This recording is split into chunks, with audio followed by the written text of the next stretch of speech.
bareke bagende ikivunge bareke bagende nibagera kuri Yorodani harambuka intwari gusa bareke bagende ikivunge bareke bagende nibagera kuri Yorodani harambuka intwari gusa bareke abasore bagende bareke bagende bareke abakobwa.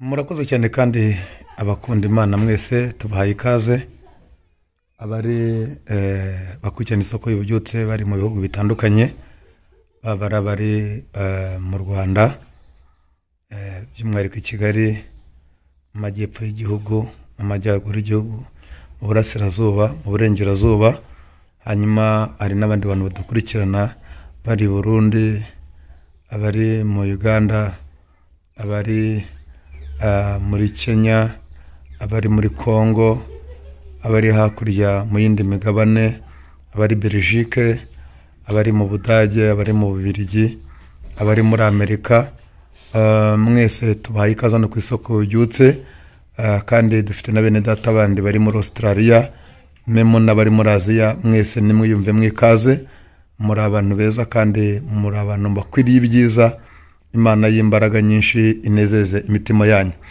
Imbere za kamera y'isoko y'ububyutse murimo murahabona umukozi w'Imana mwiza kandi n'umukozi Imana yahamagaye Imana imuha umugisha cyane ku bantu batamuzi ndagira ngo n'ubundi atwibwire nk'uko bisanzwe ndabizi ko mumaze kumumenyera cyane ariko reka yongera atwibwire. Turagusuje umukozi w'Imana kandi turakwakirana ku isoko y'ububyutse wiyumve mwikaze.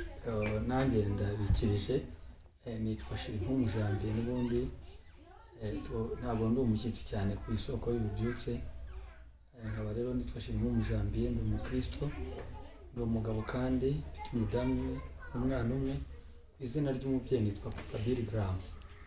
Yego urakoze cyane Papa Billy Graham n'undi kandi tunejejwe no kongera kubana nawe ntabwo bivuze ntabwo ari ubwa mbere ariko uri umwe mu bantu bafite ubuhamya namaze kumenya ko kera utarakizwa ngo wari wariyishe shitani watunyiramo muri make ubuzima bwawe bwari bumeze bute kugira ku rwego wiyita shitani ntabwo ari ibintu bikunze kumvikana ariko muri make dubuhamya bw'iryo zina utubwire n'ukuntu bubyaje guhinduka wari shitani uyu munsi ukaba wabaye umuvugabutumwa umeze nka marayika tuganirize muri make uduha amakuru.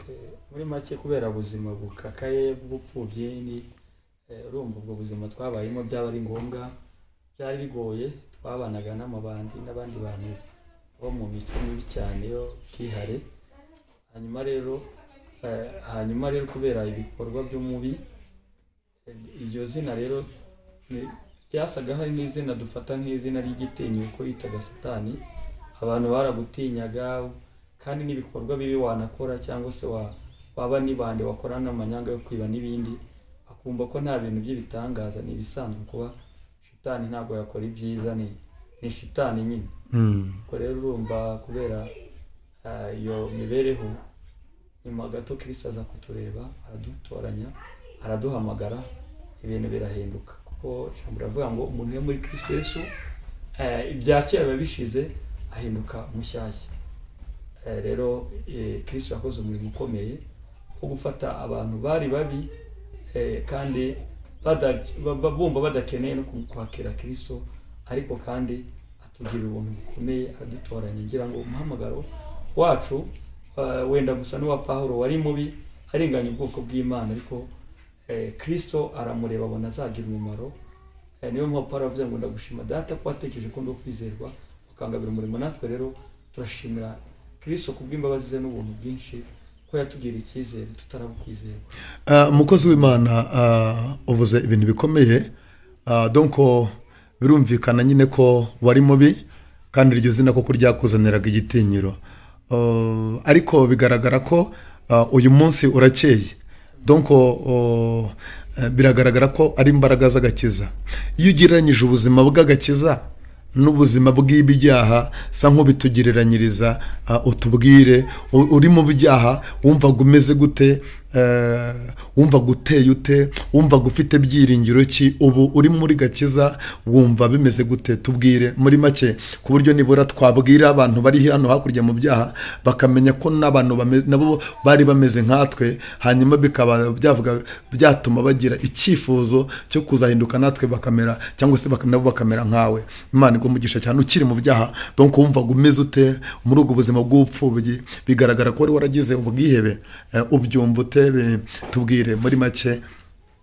Ubuzima bw'ibyaha ni amahoro abamo, nubwo kenshi inshuro nyinshi baradufataga twibye bakadukubita, twahoraga mu bibazo bikomeye. Ikindi kandi abantu baba bakwishisha kubera imico mibi, bakubona bakavuga ati dore no ikirara kiratambutse, wari mu buzima bubi, nta amahoro yo mu mutima, nta byiringiro. Uburiho uvuga uti uyu munsi ndiho ariko ejo nshobora gupfa cyangwa umugoroba ndapfa. Ikindi kandi ubangamiye sosiyete muri rusange, uburi ikibazo, uburi umuvumo ku isi. Ariko ubuzima bw'agakiza, uburi umuntu wo kwifuzwa, waba gukeneye imbuto nziza, imbuto z'urukundo, imbuto zo kugira neza, amahoro ufite ku bwa Kristo. Haba harimo ibyishimo n'amahoro. Urumva muri ubwo buzima byagize bigorana, numva kubaho gupfa biruta kubaho. Niyahura inshuro zigera muri 3 ariko sinapfa ndagaruka. Imana iranduka kubw'umugambi wayo mugari. Imana rero itugambira he byiza. Ubwo rero itandukaniro ryo kuba mu byaha no kuba mu Gakiza, itandukaniro nini, itandukaniro rikomeye nuko umuntu uri mu Gakiza afite ibyiringiro by'ubugingo buhoraho. Nyuma y'ubuzima turimo ku isi hari ubundi buzima bw'umunezero, aho tuzaba tutapfusha, nta mpfubyi ziriho, nta bapfakazi, nta n'abababaye, kandi tukaba mu mahoro.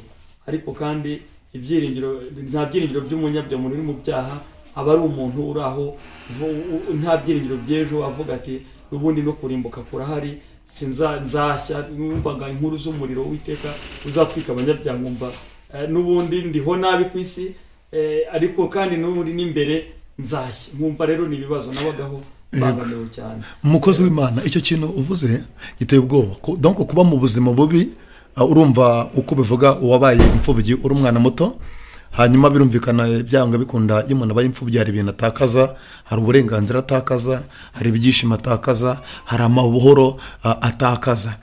Kurya byari bimeze bite? Imyambaro mwayibonaga bimeze gute? Cyangwa ibyo bintu nibyo byagukururagamo bigatuma wifuza gupfa?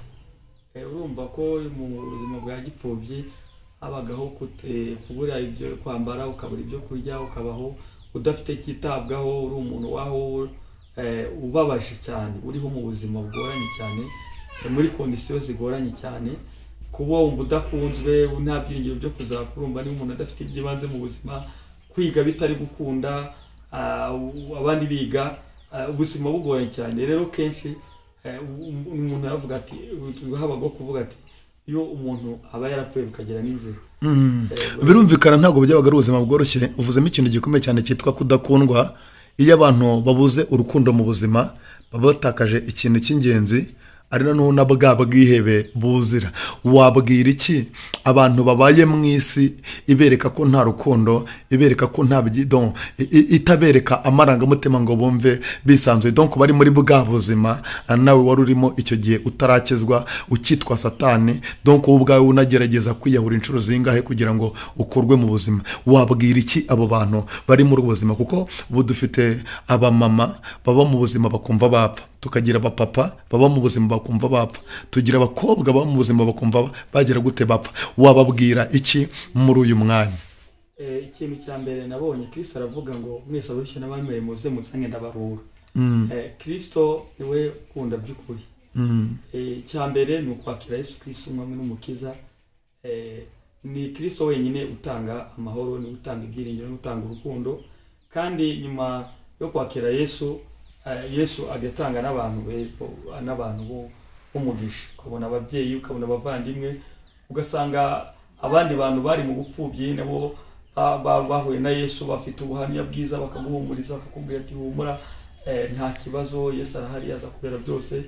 Ababwira rero kwakira Yesu Kristo nk'umwami n'umukiza, kuko Kristo niwe w'ingenzi mu buzima. Kutamugira niko gupfa, nta buzima umuntu udafite Kristo ntago ari umuzima, ntari muzima no umupfu. Umupfu wapfuye ahagaze. Nababwira kwakira Kristo nk'umwami n'umukiza. Ikindi kandi bumve ko ibyiringiro bikiriho. Ibyiringiro birakomeza. Iyo uboni wavuga ngo haracyari ibyiringiro ku giti cyatemwe cyakongera kigashibuka. Nabonaga ubuzima burangiye, ariko nyuma y'ibyo naje kubwirwa neza nakire Yesu Kristo, aza kumfasha, arampa abaterankunga, amashuri ndiga, primaire, secondaire na kaminuza. Kristo aza kumpa akazi, Kristo ampa urugo, mfite n'umwana. Kristo aranyitaho. Ibyo byose nagiye binebonye kubwo kumwakira nk'umwami n'umukiza. Rero haracyari ibyiringiro. Bikwiheba, bikugirira nabi, kwiyahura kandi n'ubundi ni urupfu nanone. Nyuma yo kwiyahura umuntu ararimbuka, ntago yabona ubugingo yiyahuye, kuko ni ukwiyica. Kristo rero aracyabafitiye impuhwe n'urukundo, aracyakunda abantu nibamwakira nk'umwami n'umukiza. Uvuze ijambo rikomeye, duhaye nka resume y'ubuzima bwawe. Nyuma yo gushaka kwiyahura, nyuma y'ubupfubyi, nyuma y'ubuzima bubi, kwiga bidakunda, Yesu yaje kuguha abaterankunga, hanyuma uriga, wiga primaire, wiga segonderi, urarangiza, hanyuma wiga na kaminuza. Byo bwabyo ni igitangaza gikomeye. Izina ry'Imana rihabwa icyubahiro cyane. Birasobanura ngo aba bantu bafite ubwo bwihebe, bafite uwo mubabaro. Birashoboka ko wowe utwumva waba ufite ubwihebe mu mutima wawe, wumva nta muntu ugukunda, ariko umukozi w'Imana Janvier agufitiye inkuru nziza ikubwira ngo Yesu aragukunda kandi niwe uruhura abantu barushye. Birashoboka ko waba ufite umubabaro muri uyu mwanya, wumva ubuzima bwawe budakunda, ariko umukozi w'Imana akuzaniye inkuru nziza akubwira ngo nawe aho hantu yarahageze, ariko uyu munsi ni umugabo, ufite umugore, ukaba ufite n'umwana. Biragaragara ko muri ubwo buzima bubi Imana yabumukuyemo. Numva ngo ni inkuru nziza ivuga ngo nawe ubwo buzima bubi Imana yabugukuramo. Kandi yavuze ikintu gikomeye nakunze, yavuze ngo Yesu Kristo niwe uruhura. Ngo yaravuze ngo abarushye n'abaremerewe nimuze musange ndabaruhura. Biragaragara uru rugero rwiza rw'abantu baruhuwe na Yesu. Imana iguha umugisha cyane. Hanyuma se umukozi w'Imana, byanga bikunda hari ahantu Imana idukura, ari n'ahantu tugeze mu buryo bw'umwuka. Uvuze ko umuntu yakizera Yesu. Iyo ni intambwe ya mbere yo kugira ngo umuntu akire umubabaro. Ari muvuga ngo umubabaro wanjye natakiye Uwiteka, Uwiteka arangije aranyumva aransubiza. Bigaragara ko Imana ariyo imara umubabaro. Ese inshuti yanjye, ikintu cyo gusenga nacyo nacyumvise uvugaho. Uvuze kuri Paulo cyane, kuko Paulo ni umuntu abantu benshi bumva kandi bakunda, wari umugome, wari mubi. Imana iramuhindura. Bigaragara ko izo mbaraga zahinduye Paulo mu myaka ya 37, 38 cyangwa se muri 40, nawe zakugezeho ziraguhindura. Biravuze ngo aba bantu bari hanze ahangaha hari ibyiringiro by'uko nabo bahinduka. Yesu yabemera nubwo ari babi, nubwo bakoze ibyaha bikomeye, nabo Yesu yabemera nubwo bari mu bwihebe. Gira ikintu bitubwiraho, kuko uvuze Paulo numva ndabinyotewe cyane. Mutubwireho gato. Ijambo riri mu gitabo cya mbere cy'ibyo ku ngoma igice cya 4 umurongo wa 9. Hari inkuru, hari ubutumwa bwo buvuga ko umwana witaga Yabesi. Biravuga ngo nuko Yabesi yarushaga bene se icyubahiro, ngo nyina mwise Yabesi ko yamubyaranye agahinda. Nuko inzira yarasigaranye yari inzira y'amasengesho. Rero abona nta byiringiro, nta cyerekezo, ahitamo gusenga. Senga isengesho rivuze ngo Data, icyampa ukagura imbago yanjye, ngo ukandinda ibyago ntibimbabaze, ukampa umugisha, ukuboko kwawe kukabana nanjye. Ngo nuko Imana icyo yasabye, ubuzima bwe burahinduka. Inzira ikomeye cyane n'ubundi kandi yo kugira ngo amateka ahinduke. Nakunze kuba mu bihe byo gusenga, Imana ikansezeranya amasezerano kamwe ngo nzakugirira neza. Gusenga rero nicyo cya mbere cy'ingenzi gihindura ubuzima bw'abantu, kuko Bibiri igaragaza Hana asenga atabyara, ariko ngakomeza atitiriza Imana. Hanyuma nyuma Imana iza kumwumvira mu Samweli. Gato kandi Imana igenda ivuga ku bantu bagiye basenga. Ba Dawidi barasenze, ivuga kuri ba Daniel basenze mu gihugu cy'ubunyage, ngo Imana ikabazamura ikabagira abayobozi. Ivuga kuri Esteri wasenze Imana ari umunyagano, ari imfubyi, Imana imuhindura amateka ahinduka umwamikazi. Rero inama ikomeye nagira abantu b'abanyamibabaro cyangwa se bafite ibibazo n'ibigeragezo bikomeye ni ugusenga, ni ugukunda gusenga, kuba mu bihe byo gusenga, kwiyiriza ubusa, gusenga amasengesho. Paulo avuga ngo musenge mu buryo bwose bwo gusenga akoreshejwe n'Umwuka Wera. Gusenga mu buryo bwose bwo gusenga, ukoresha uburyo bwose bwo gusenga, hamwe kwiyiriza ubusa, abantu bagasenga mu gitondo, saa sita, nimugoroba, bagasenga mu bicuku bya nijoro, bagasenga bavuga ngo Mana turagukeneye kugira ibyo hindura. Kristo arahindura, turabahamya babyo. Aho tugeze ni ukubera gusenga. Kristo hamwe kubw'amasengesho Kristo arumva kandi agasubiza, kuko aravuga ngo musabe muzahabwa, mushake muzabona, mukomange muzakingurirwa. Kristo araguhindura akakugira mwiza wari mubi. Umwe yaravuze, umukozi w'Imana yaravuze ngo gusenga bwite ntabwo ari ibintu biduhindura amateka gusa, ahubwo cyambere biraduhindura tukabantu bakwiriye mu maso y'Imana. Gusenga biraguhindura ukaba umwana w'Imana, ugasana Yesu, ukaba ubuzima bugahinduka bw'umwuka, ukaba umunyembaraga, ukabwira abantu bagiye kwiyahura bakagaruka, kandi nawe wari yahuraga, kuko Kristo abikora. Ariko igikomeye nanone cya kabiri ni uko Kristo ahindura n'ubuzima. Ntabwo Kristo ahindura gusa umutima ngo ahindure iby'agakiza, guha agakiza gusa, ariko ahindura n'ubuzima, akagufata akaguhindura amateka, akagucira inzira, ukaba umugabo nawe kandi bidahari, nta miryango, nta kiyesa, akakubera imiryango. Amasengesho akagufasha kubasha kugera kuri ibyo byose. Inzira y'amasengesho rero ni inzira ikomeye, kandi tugasenga tudacogora, kuko ngo musenge mudacogora. Kristo avuga ijambo rikomeye ku mupfakazi, Luka igice cya 18 watekirijwe umutware, baravuga ngo nubwo ntita ku bantu ndi umunyamwaga, ariko kuko uyu mupfakazi andembeje ngo ndamugirira neza cyangwa ndamutabanda, ndamurengera. Kristo akavuga ngo niwo uwo mutware, umucamanza umubi utari mwiza, yaragiriye neza, ngo yaragiriye neza uyu mupfakazi, ngo data we azabuzwa n'iki kurengera intore ze zimutakira ku manywa na nijoro, mbese yazirangara ngo ndavuga ko azarizirengera vuba. Ushobora gusenga mu kanya nti igisubizo nikize, ejo nikize, ariko ikomeje gusenga igisubizo kigeraho kikaza. Imana yumva amasengesho. Kristo yakiraga abantu inama. Birashoboka ko yabonaga abantu basenga bagacogora bakananirwa, ariko aravuze musenge iteka mudacogora. Luka igice cya 21:34 bavuga ngo nuko mwirinde imitima yanyu yo kurirwa imererwa n'ivutu n'amaganya y'isi, umunsi utazabatungura uzatumwa abantu mu isi umeze nk'umutego, ngo nuko mwe maso musenge iminsi yose. Ibihe byo gusenga nibyo byatumye Kristo aneshe isi, kandi ashobora misiyo yari yamuzanye. Muribuka ajya mu gashyamba gusenga, aravuga ngo data niba bishoboka iki gikombe kindenge, ngo bye kuko nshaka yuko ushaka.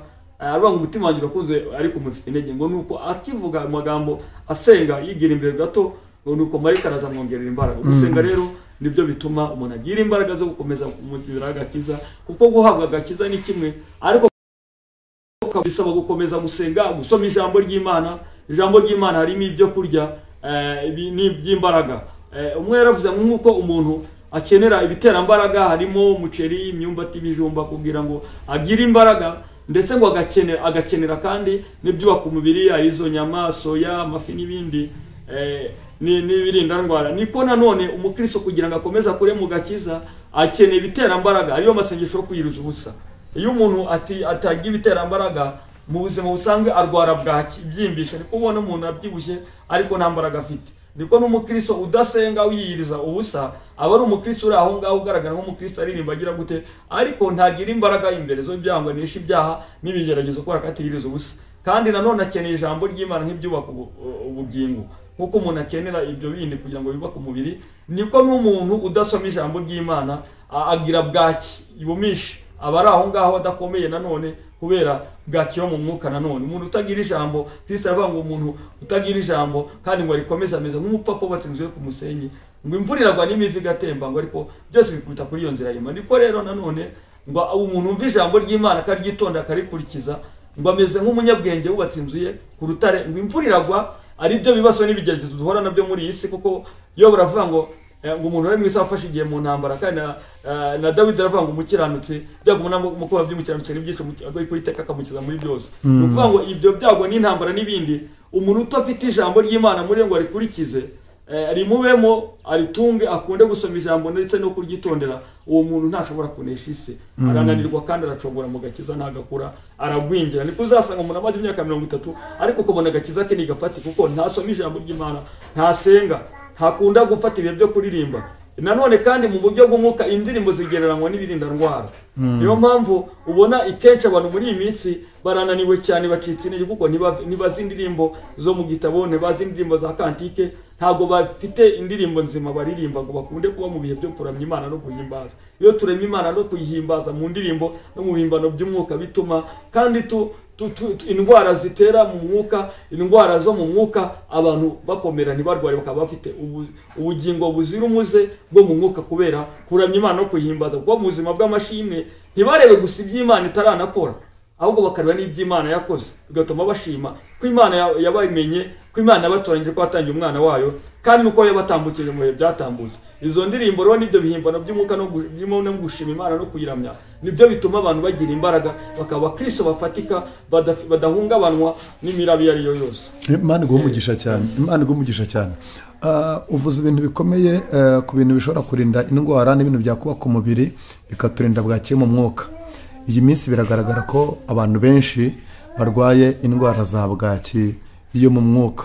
Ubwo ni ikimenyetso cyo kubabuza amasengesho hanyuma babura n'ijambo ry'Imana rikwiriye hanyuma gatatu nkuko bivuze babura umwanya wo kuramya no guhimbaza. Umukozi w'Imana ku kijyanye n'amasengesho numva bivuze kandi numva ni ikintu cyiza cy'ingenzi uvuze kuri ya besi yarasenze bigaragara ko amasengesho ashobora guhindura ibintu bigahinduka kandi koko abantu batwumva baze kubitubwira muri komanteri amasengesho ahindura ibintu amasengesho ahindura ibintu kandi uvuze ikintu gikomeye Yesu nawe agiye kubambwa yabaranje kujya gusenga ngo marayika aramanuka amwongerera imbaraga. Rero bigaragara ko abakristo dukuriye gusenga mukuri gira nk'ikintu wongera nibura utinde ku kintu kijyanye no gusenga muri iyi minsi kuko hari indwara nyinshi wenda wazitubwira mu buryo bw'umwuka ko niba ari ibinirinda indwara ziriho nko mu mwuka muri iyi minsi ubona abakristo benshi barwaye mu itorero barwaye abantu bitwa kubaha Imana mu ndwara zimwe bafite watunyuriramo muri make. Indwara ya mbere ikomeye ni indwara y'amaganya kuko Kristo aravuga Luka 23:4 ngo imitima nyuke ye kwemererwa n'amaganya y'isi. Turi mu bihe wenda hariho ibibazo n'ibigeragezo bitandukanye n'ubukene n'ibindi bikomeye n'intambara z'impande zose bituma rero abantu babaho ubuzima bw'amaganya bakiganyira kandi Kristo aravuga ngo ntimukiganyire mutekereza ngo tuzarya iki tuzambara iki kuko ngo Kristo azi ko ibyo ngibyo mu bikeneye ngo ahubwo mushaka ubwa bw'Imana no gukiranuka ibyo byose ni inyongezo ni inyongera yani magambo munyizere. Indwara yo maganya rero ni indwara itera abantu kubwo kudashima no kutizera iby'Imana yakoze ngo bizere kwizakora n'ibindi ntibagirire Imana ikizere bakavuga ngo nubwo tubariho ariko ejo ntibizagenda bite ubwo twabyaye abana baziga gute ubwo twubatse urugo ruzakomera gute bakumva ko nta bundi bufasha bafite ntibazabyishoboza. Ikibi tubatera nuko biyiringira iyo ndwara y'amaganya yatera abantu kubwo kwiyiringira kumva niwe uzagira icyo yifasha nyamara Kristo wamumenye kera Kristo wamumeneye amaraso aracyahari mugirire neza. Iyo ndwara rero iterwa kenshi nuko iyo ndwara zo mu mwuka ziterwa no kudafata ibirinda ndwara no kutaramya Imana ubuzima bwo kuramya Imana no guhimbaza mu ndirimbo mu magambo kuramya Imana n'ubuzima bwa buri munsi tugomba kuba mu Bibiliya avango Henoki ubuzima bwe bwa rukuramya Imana guhorana n'Imana gusabana n'Imana kandi uyishima uyihimbaza uyifitiye ikizere. Iyo ndwara y'amaganya indi ni kwiganyira ikindi ni indwara y'ubwoba abantu benshi bafite iyo ndwara y'ubwoba bw'ubuzima ubwoba bw'imibereho ubwoba bw'ejo hazaza kugeza ubwo bagira n'ubwoba ngo dushobora no kutazagira iherezo ryiza bigatuma kandi barimbuka. Izo ndwara z'ubwoba indwara z'amaganya indwara zo kutizera ibyo ni indwara zataka abantu kuko zituma abantu biheba bakagira ubwoba kwihangana kugashira bakabaho ari abihebe ari abarakare bo mu rusengero abarakare bari mu nzu y'Imana kubera ko nibafata ibirindanwa niba bumurira ngo komeye no guhimbaza. Nk'iki gihe turimo usanga indirimbo zo muri kantike abantu nta ndirimbo zira ndirimbo ni indirimbo zahimbwe n'abantu buzuye umwuka wera abantu bafite imbaraga z'Imana. Igihe cyose waba urimo usanga hari indirimbo igendanye n'icyo gihe. Ariko muri iki gihe Satani yateze abantu indwara yo kutaramya Imana no kuyihimbaza ndetse no kwanga indirimbo zo muri kantike, bakagira andi makorasi atari mu mwuka wera, amakorasi ahimbwa n'abantu batuzuye umwuka wera, bakaba ariyo baramya bakayihimbaza. Ariko ugasanga indirimbo bwite, indirimbo zirimo umwimerere w'agakiza ndetse n'inama z'umwuka, ntabwo kantike abantu abenshi busanga n'ibitabo by'indirimbo zo gushimira Imana, indirimbo z'agakiza ntazo bazi, nta n'ibyo bitabo, nta n'ibyo banagira. Icyo ni kimwe mu kuramya Imana bice mu ndirimbo. Ariko bwite ubuzima bwo kuramya Imana nibwo nibirinda ndwara, kubaho indwara zo mu mwuka kugira ngo zirindwe, ugomba kubaho ubuzima bwo kuramya Imana no kuyihimbaza. Paulo aravuga ngo Imana yaturokoye urupfu rukomeye, ngo nanone iracyaturokora, ngo kandi twizeye ko izakomeza kuturokora. Kandi Dawidi ni wavuga ijambo rikomeye, aravuga ngo rega aravuga ngo avuga ijambo rikomeye ngo naho ingabo zabambera amahema kunira no mu ntambara zikomeza umutima. Ajya muri Zaburi ya 23 aravuga ngo Uwiteka niwe mwungere wanjye sinzakena, ngo naho nanyura mu gikombe cy'igicucu cy'urupfu sinzatinya ikibi cyose nkiri kumwe kuko ndi kumwe nawe. Aravuga ngo kugirirwa neza n'imbabazi bizanyumaho iminsi yose, ngo nanjye nzava mu nzu y'Uwiteka iminsi yose. Bivuze ngo Dawidi yabaho mu buzima bwo kwizera imbaraga z'Imana, ndetse atari no muri iki gihe nubwo yabahagaze mu ntambara agakomera umutima akavuga ngo yantabaye cyagiye n'ubundi zantabara. Ariko yabwiye Sawuli yaramubajije ngo utinyuka Goliyati kuvuga ngo uzarwana nawe, kandi twese twamutinye turi n'abajenerali n'abasirikare bakomeye.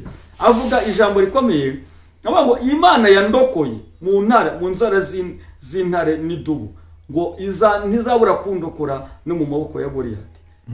Yibajizaga, yatekerezaga Imana yamurokoye mu byatambutse, akayizera ko izamukora mu gihe kiri imbere. Akenshi cyane abantu bareba ibihe bitambutsemo bakabyita ko byari byoroshye, nyamara nabyo ntabwo byari byoroshye, ahubwo bakagirira ubwoba ibihe biri imbere. Rero izo ndwara zo kutaramya Imana no guhimbaza Imana ngo biringire Imana yabatambukije, kuko Dawidi mu bihe byatambutse, Dawidi yagiraga ibintu bitatu by'ingenzi. Yizeraga imbaraga z'Imana ishobora byose, akavuga ngo Imana yanjye irashoboye kandi ishoboye byose. Icya kabiri, yazirikanaga Imana yamutambukije mu bihe byatambutse. Intwaro yo kurwanisha ikomeye ni ugukoresha intwaro wakoresheje n'ubundi Imana yakoresheje mu gihe cyatambutse, gutabura akavuga ngo yantabaye muri cya gihe n'ubutayizongera ntabare. Imana yo mu ijuru tugirire neza. Imana iguha umugisha mukozi w'Imana, kandi tukugireho umugisha cyane.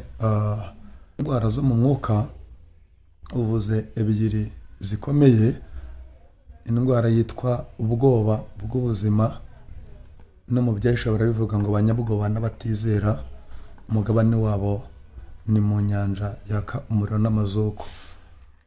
Ari n'irindi jambo Paulo yagaragaje naryo narifashe nk'indwara yo mu mwuka, arabwira abagaratiya, ngo bagaratiya b'abapfapfa, ninde wabaruze ko mwatangije iby'umwuka mwarangiza mugaba muherukije iby'umubiri. Tugeze mu gihe ibintu by'umubiri biganje cyane mu nzu y'Imana. Ngira ngo ni nacyo gituma abantu benshi batagira ibitabo bya kantike, ahubwo bafite utundi tuntu tw'udukorasi tw'uduhimbano tworoshye cyane, tutagira icyo tubamarira mu busabane bwabo n'Imana, bakubitamo n'igisirimba bikabirahagije, ariko ugasanga batakaje indirimbo z'umwimerere kandi zifite zibumbatiye agakiza. Ariko Imana iguha umugisha n'ubundi mu izina rya Yesu. Ndagira ngo tubwire abantu muri iki gihe cyo kuba abantu baratangije ibintu by'umwuka ariko baherekeje iby'umubiri. Ni iki kintu nibura wababwira, nibura ngo muri minota nk'ibiri tube tugishorejeho? Imana iguha umugisha. Umuririmbyi yaririmbye indirimbo ivuga ngo aho twahuriraga n'ubu niho nkiri. Abantu rero nibibuke aho bahuriraga n'Imana. Imana yacu ikunda kwera. Iyo umuntu atinyutse icyaha, ibyaha abantu babaga mu byaha babivamo, ariko bongera babisubiramo, bongere bagire ubuzima bwo kwanga icyaha, kuko Imana irera yanga icyaha. Kwera ni ikinyuranyo cyo kutera cyangwa cyo kwandura. Imana yanga icyaha, nibagaruke bakunde kwera. Nicyo kintu cya mbere Imana ikunda, bakunde kwera no gukiranuka.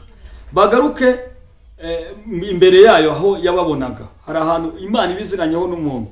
Igihe cyose gituma umuntu asubira inyuma icyambere ni ukwibagirwa aho yavuye, akibagirwa aho yavuye, akibagirwa imbaraga zamurokoye, akibagirwa Imana yamutabaye, akunda gusubira agasubira inyuma. Ni ukuvuga ngo gikomeye ni ukumenya ikiguha imbaraga ni iki. Samusoni yabwiye Delila akomeza kumubeshya imbaraga, mbwira ati mbwira niba unkunda, mbwira imbaraga zawe zituruka n'icyakurwanya ugacogora. Finaroma rero aza kuvuga ngo imbaraga zanjye ngo ziba mu uwanyogosha imbaraga zanjye zamba munkamera nk'abandi bose. Igihe cyose wibagiwe kujya ahaguha imbaraga cyangwa ibigusapotinga iguha imbaraga, inshuti zituma ujya mu mbaraga ugatangira ugasubira inyuma mu nshuti zikwanduza, nicyo kintu cya mbere gishobora gutuma umuntu asubira inyuma. Ikindi ni ukutamenya aho intege nke zawe ziba. Abantu benshi cyane ntabwo bazi ibibataka, aho intege zabo ziba, ni iki kigushobora, ni iki kikunaniza. Mu rugero, niba umuntu yarakundaga akabari ariko yarakundaga inzoga, yarabaga mu tubara umusinzi, igikomeye cyane kandi cy'ingenzi nuko yirinda akabari, yirinda inshuti zo mu kabari, agira ukuntu yitwararika, amenye ahantu atsindirwa ntananirwa harinde, kuko nicyo gikomeye cyane. Kwinginga Imana kandi ikabadusubiza. Yeremiya yavuze ijambo rikomeye ngo Mana utwigarurire, tugarurire ibihe nk'ibya kera. Kubwira Imana ngo dushoboze tugarure mu bihe byacu. Imana ishimwe. Imana yabucyubahiro. Imana iguhe umugisha. Hanyuma urakoze cyane kandi turakwishimiye. Ndagira ngo udusengere, numara kudusengera kugira ngo Imana idukize indwara zo mu mwuka, kandi usabire n'abantu bari baracitse intege, Imana yongere ibongerere imbaraga.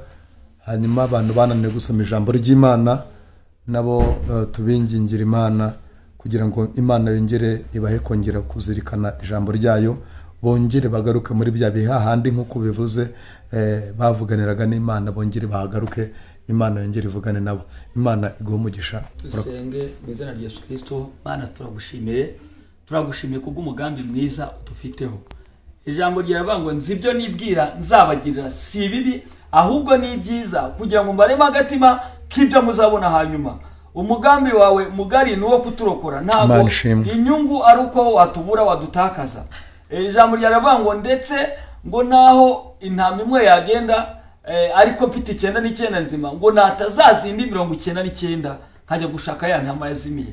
Umugambi wawe nuko kudukura mu ntege nke, kudukura mu gucika intege, gutarura abantu bazimiye, abibura byafashe miri, abantu ibyaha byabe minyururu bafungirwa muri gereza zo gukiranirwa na gereza zo kwiheba.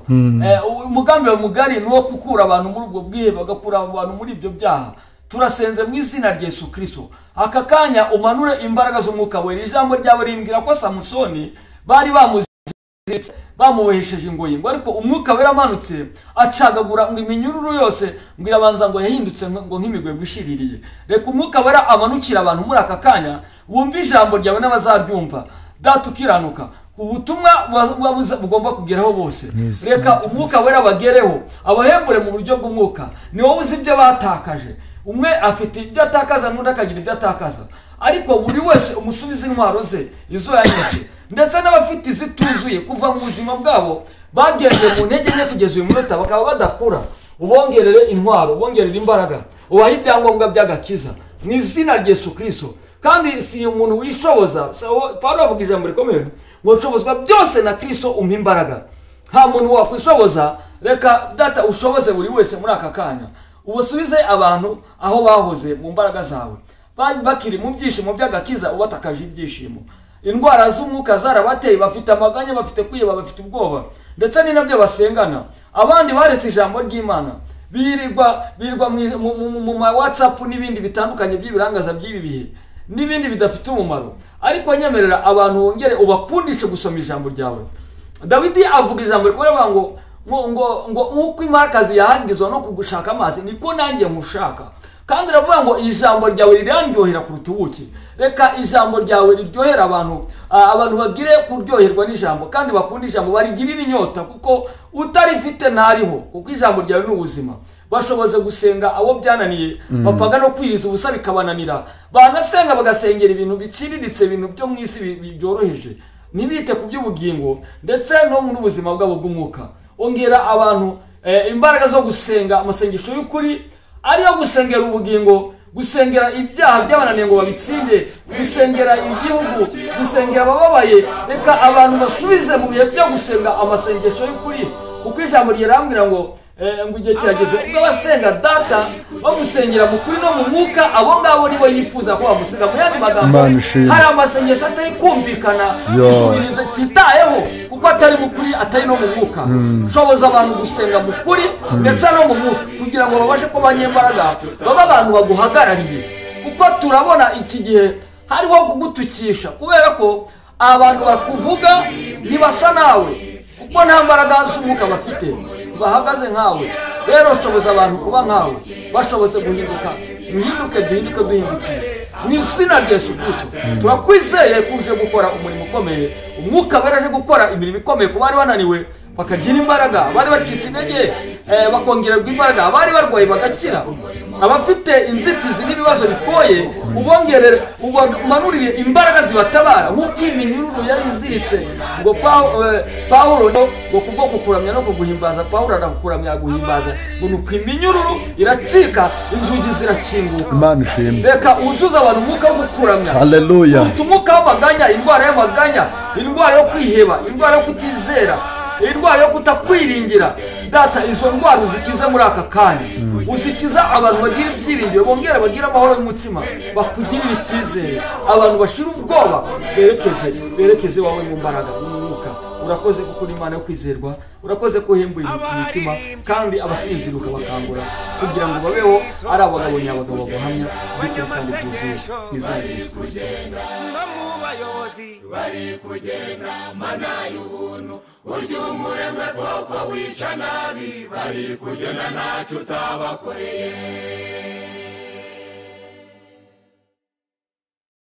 Ndimo numva ijwi rimbwira riti, ngira abakozi bese ku